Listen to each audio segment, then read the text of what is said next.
Hey guys, it's Lainey here with Steel Strength Training. I'm the nutrition specialist here at Steel, and today we're going to be talking about something I've been looking forward to discussing, which is red meat. Should we eat it? Should we not eat it? How do we interpret that? So let's talk about it. So red meat has gotten a lot of flack over the years, lots of hate, and I will say I'm a proponent of red meat, but we need to talk about why people discourage it, why people encourage it, and kind of where they're getting the data from, and what do we do with that data. So I have my whiteboard with us to help us talk about these points and go from there. So let's go ahead and start just about the pros in general of red meat. So first, we'll talk about the pros. Protein content. If you get a good cut of steak or beef, let's say it's a sirloin, all right? That sirloin is gonna have more protein than a chicken is gonna have per gram, okay? Then we have iron. It is very known that steak or beef or whatever it is has the highest amount of iron, and this is a good thing, especially for women. You can overdo it in iron, so that's why men need to be careful in terms of how much iron-rich foods they're eating, because women have menstrual cycles, so they lose their iron. That's why they're normally deficient in iron, but men do not have as much of an issue. So a doctor was saying, be careful with what you cook your meat in and how much you're eating, even though he encourages eating meat or eating red meat. But men need to watch out for too much iron. So there's like too much iron can lead to issues, as well as too little iron. So men are more likely to be at too much iron. Women are more likely to be at too little iron. So I think women need to eat more red meat, because men often do eat a lot of red meat and not enough of other things like fiber. So something worth noting, a lot of the data that we see that's about how we should never have red meat and that red meat is terrible for us and it only leads to cancer and diabetes and high cholesterol, all the things.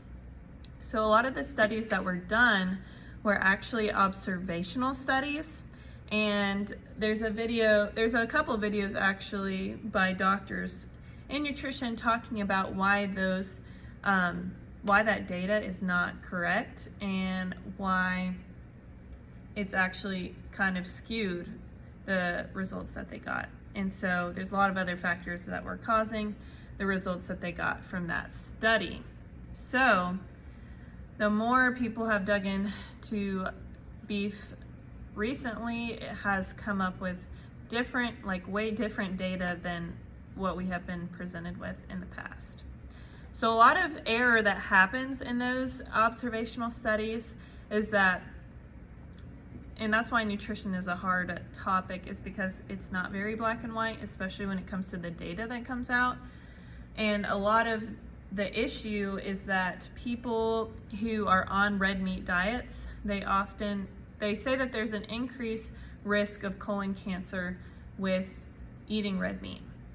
And why that is because people in the study were eating red meat instead of fiber. And so it's not that the red meat itself is causing it, but the diet of less fiber and more red meat than fiber is the issue.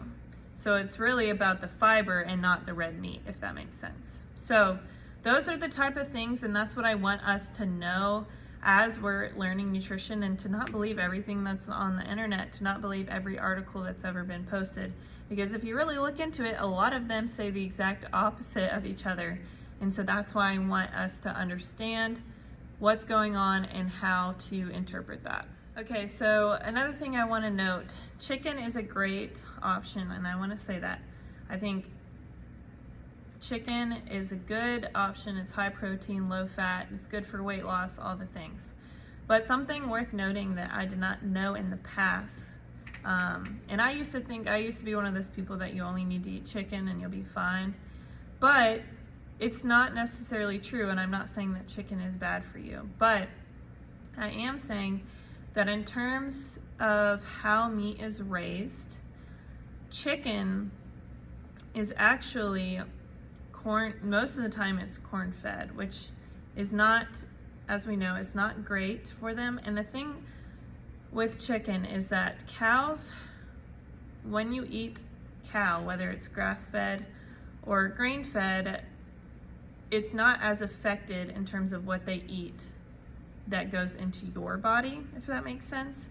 But chicken, for some reason, I'm sure there's a lot of details on why this is, but for some reason, chicken is less healthy in terms of being on a grain diet, because the food that they eat and the lack of nutrients that they have, or the bad things, whether it's antibiotics or just unhealthy diet, goes into the meat, and we eat it a lot more than we would with red meat, if that makes sense. So basically, what a chicken's eating is what we're eating. So low quality chicken is pretty common, and even in some, free ranged type of chicken, you have to really look into what that really means, or what that really means for that specific brand, because sometimes they'll say grass fed or free range, but that doesn't necessarily mean that their entire life that they were eating those foods, or they ate those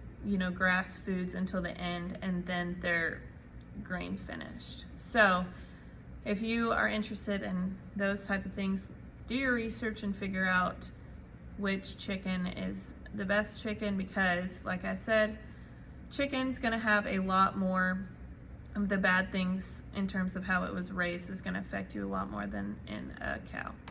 With that being said though, there's definitely a difference between grass-fed and grain-fed red meat, which is what we're gonna talk about more specifically. So grass-fed has 2 to 6 times the omega-3s as grain-fed. Grain-fed's omega-6 to omega-3 ratio is 9 to 1. So there's the first number, 9 to 1, is the omega-6, and omega-3s is the 1. So it's a way bigger ratio in terms of the bad omega-6 to the omega-3 for grain-fed. So if you didn't know, omega-6 raises your, doesn't help your cholesterol and other diseases. It increases your risk for all of those. So that's why omega-6 is what we need, omega-3 is what we need in our diet. And grass-fed has a lot more omega-3s, like 2 to 6 times than this.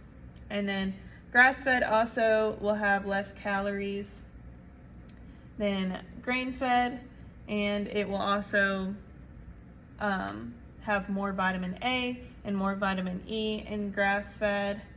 Antioxidants are more present, and it's lower in saturated fat. So with grain-fed, why it's considered unhealthy, and this goes for any type of meat, the people raising it, since it's cheaper, they're trying to cut costs, so they are feeding antibiotics and growth hormones to fatten the animal, so it's having a shorter lifespan and trying to get it fatter faster, because it has to be a certain weight in order to be butchered. So corn is going to be more fattening, soy is going to be more fattening, and that's why they feed it to them.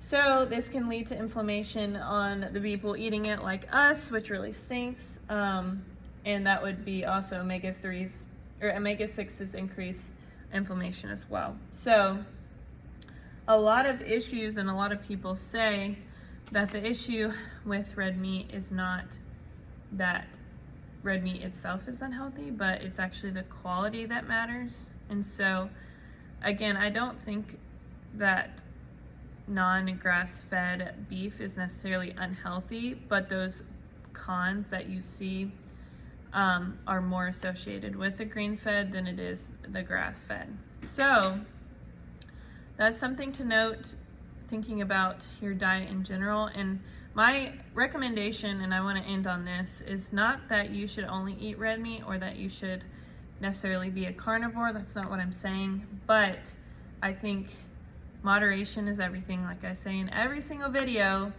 And I think having a variety of meat is good because you're gonna get the nutrients, because there's different nutrients that's in red meat versus in chicken that we can't get from one of the sources. We need both. So that's why I really recommend having a variety of different meats, fish, chicken, red meat, all the things, because there's value and there's health in each type of meat. And I really want that for you guys. I want you to be educated and to know how to interpret nutrition and how to have variety of meats and variety of vegetables. So I want to get that in our heads, that vegetables is amazing and it's great for us and that's what we need, but we don't need to be scared of meat anymore. We need to understand why meat is good for us and how to eat it in a way that is healthy for us. So we need to eat red meat and we need to eat fiber so that we have those positive effects from red meat. So I hope you enjoyed this video. I know I enjoyed talking about it, and let me know if y'all have any questions, and we can talk about it. And yeah, so don't be afraid of steak. Go get yourself a nice sirloin and enjoy.